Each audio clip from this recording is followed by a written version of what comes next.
नमस्कार बच्चों। जैसे कि आप जानते हो कि हम लोग द्विघाती सूत्र कर रहे हैं और हमने द्विघाती सूत्र द्वारा मूल निकाले थे लास्ट लेक्चर में। क्वेश्चन नंबर 2 का फर्स्ट और सेकंड पार्ट। क्वेश्चन नंबर 1 था पूर्ण वर्ग बनाने की विधि द्वारा मूल निकालना। मैंने आपको बताया था कि वो विधि अब सिलेबस में नहीं है। तो कौन सी विधि है अब सिलेबस में? द्विघाती सूत्र द्वारा मूल निकालने की विधि। तो ये हमें थर्ड पार्ट ये सूत्र दे रखा है, द्विघाती समीकरण दे रखा है 4x² + 4 वर्गमूल 3x + 3 = 0।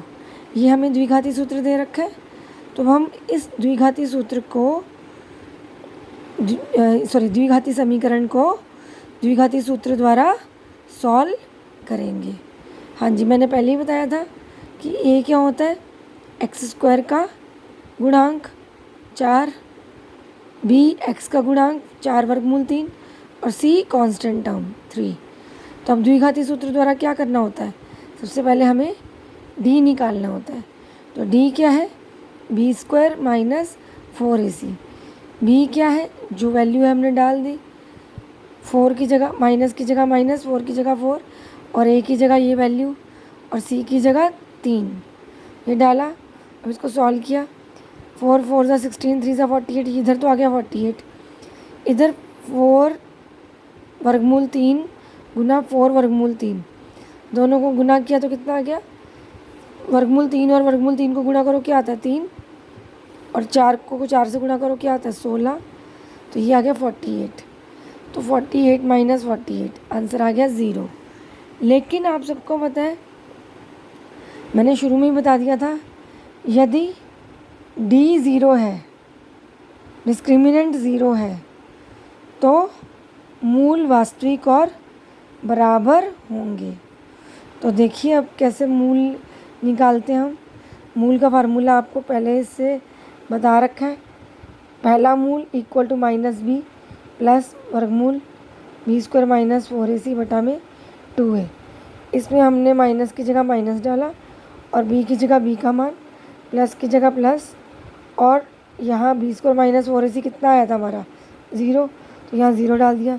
नीचे 2 की जगह 2 और a की जगह 4। तो ये 4 ने इस 4 को काट दिया, क्या बचा? माइनस वर्गमूल 3 बटा 2। तो ये हमारा आंसर आ गया। पहला मूल आ गया माइनस वर्गमूल 3 बटा 2। अब चलते हैं दूसरे मूल की तरफ।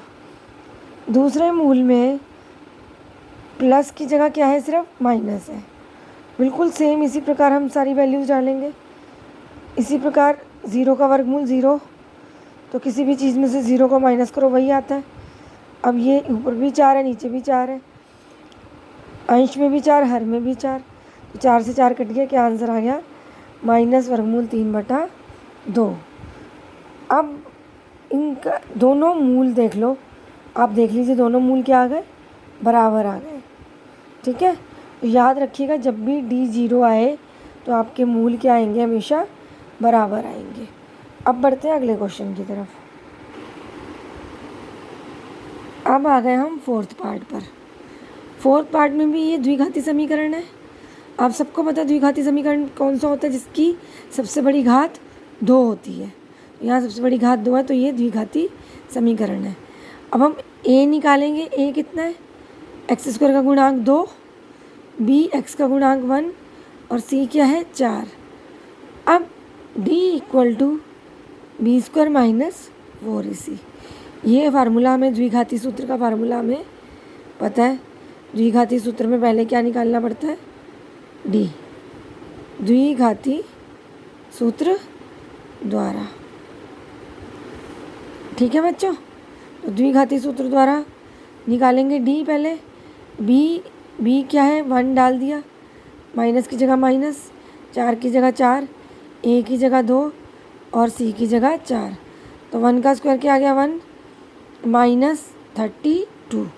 तो ये आ गया -31। लेकिन -31 ये <0 है, 0 से कम है। तो जब भी हमारा d <0 होता है तो मूल क्या होते हैं? वास्तविक नहीं होते। यानी कि हम मूल नहीं निकाल सकते, तो हम लिख देंगे यहाँ पर मूल वास्तविक नहीं है। तो इस क्वेश्चन में देखिए मूल नहीं निकले, आप देख लीजिए, मूल वास्तविक नहीं है, इसलिए मूल हमने नहीं निकाले। अगला क्वेश्चन देखते हैं, थर्ड का first part, x minus 1/x equal to 3। अब x बटा में आ गया, अब इसमें बोला है मूल ज्ञात कीजिए। हमने ये समीकरण ले लिया, अब इस पूरे समीकरण को हम हर से गुणा कर देंगे, multiply whole equation by x।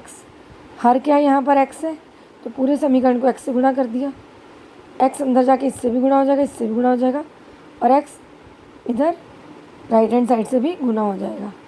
इधर जाके गुणा हुआ तो x² आ गया, minus x into 1/x equal to 3x। x से x कट गया, क्या बचा x² minus 1 equal to 3x।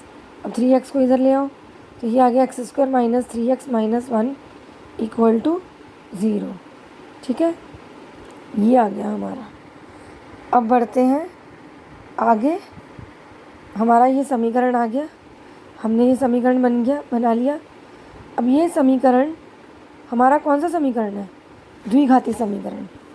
अब इस द्विघाती समीकरण को हम द्विघाती सूत्र द्वारा सॉल्व करेंगे। चलिए सॉल्व करते हैं ये वाला सूत्र, ये वाला समीकरण सूत्र द्वारा, द्विघाती सूत्र द्वारा। a क्या है इसमें 1, x² गुणांक क्या है 1, b क्या है -3 और c क्या है -1। अब वही सेम d निकाला, b² माइनस 4ac, सबका मान डाल दिया उसकी जगह, b का स्क्वायर यानी कि -3 का स्क्वायर -4 इंटू 1 इंटू -1। -3 का स्क्वायर क्या होता है 9, माइनस माइनस क्या हो जाता है प्लस, गुना होके -3 गुना -3 क्या होगा 9, और ये माइनस माइनस क्या हो गया प्लस, 9 + 4 13। 13 0 से बड़ा है, तो मूल क्या आएंगे वास्तविक और भिन्न। तो हम फार्मूले में डाल देते हैं मूल। फार्मूला क्या है x1 बराबर -b प्लस वर्गमूल b² माइनस 4ac बटा में 2 है, और दूसरा फार्मूला क्या है x2 बराबर -b माइनस वर्गमूल b² माइनस 4ac बटा में 2 है। अब इस फार्मूले में डाला, हर चीज़ माइनस की जगह माइनस, b की जगह ये -3 डाला, प्लस की जगह प्लस, वर्गमूल की जगह वर्गमूल, और b² माइनस 4ac की जगह 13 बटा में 2 इंटू 1। तो माइनस माइनस क्या हो गया प्लस, यह क्या 3 प्लस वर्गमूल 13 बटा 2। अब इसमें भी ऐसे ही करेंगे, सेम ऐसे ही डाल दिया सब कुछ, तो इसमें क्या आ गया 3 माइनस वर्गमूल 13 बटा 2, माइनस माइनस क्या हो गया प्लस, तो ये आ गया 3 और ये माइनस वर्गमूल 13 बटा 2।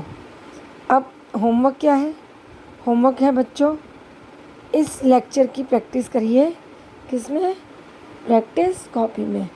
ये 3 पार्ट्स जो मैंने करवाए हैं, इनको दोबारा से आपने प्रैक्टिस कॉपी में अपने आप करके देखना है। अगर कहीं मुश्किल आए तभी आपने अपनी क्लास वर्क नोट्स में से देखना है। और सेकंड होमवर्क क्या है, do example 14 in first part. मैं आपको बहुत थोड़ा होमवर्क देती हूँ, इसीलिए देती हूँ ताकि आप जो भी करो, जितना भी करो, बहुत अच्छे से करो, बहुत बढ़िया तरीके से। Do example 14 first part, 14 example का फर्स्ट पार्ट अपनी कॉपी में करिएगा। धन्यवाद बच्चों।